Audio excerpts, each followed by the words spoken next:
Here's the thing, Don. You and I know why Republicans are doing this. They believe that arguing that there is chaos at the border, arguing that rather than it being about macro reforms, it is somehow specifically about the Biden administration. They believe that is a political winner for them, and that is why they are tying it to foreign aid.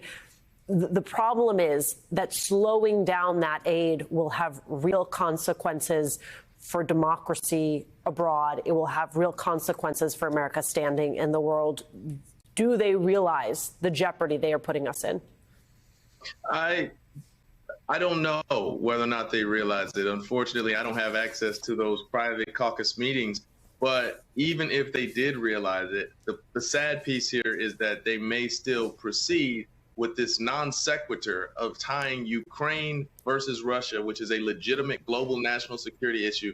They will proceed with tying that to the southern border just to never miss an opportunity to score political points, even if there's no real rational train of thought or through line there. And it's terribly unfortunate because while they're trying to, in a pseudo-intellectual way, boost the American position on global security, they're actually harming us. When you think about there being real discussions right now about a global accord led by America and Germany and the Biden State Department and Germany and other world leaders, and particularly in the Great Eight, about how to bring the Ukraine-Russia conflict to an end, House Republicans are simply not standing with us as a country. I understand it's a Democratic administration, but they are not making us look like adults, because the status quo of funding both the Israel-Hamas war and the Ukraine-Russia war should be maintained until more parties can come to the table and find a true global peace accord, whatever that looks like. We have no idea right now.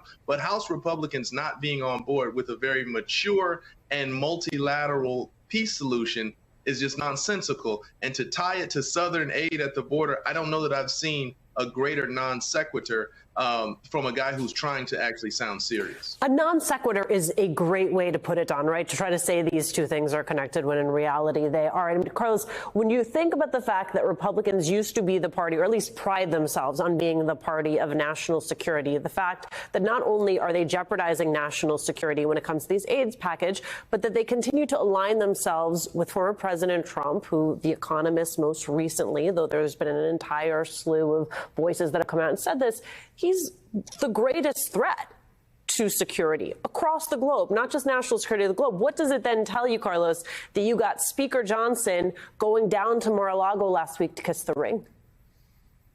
Well, it just shows you that Donald Trump and his movement continue being in control of the Republican Party, Alicia, despite the fact that, at least privately, a lot of Republicans don't believe in this worldview.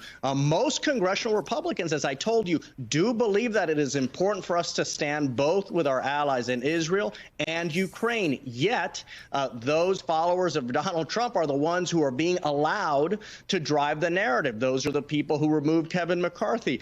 Those are the people who make it difficult for Republican leaders to compromise and to reach deals with Senate Republicans and with the Democratic Party and the Democratic White House, people who don't understand or refuse to understand the nature of government, of how things work, that politics is the art of the possible. So this is the big battle, the Ronald Reagan Republican Party versus the Donald Trump Republican Party.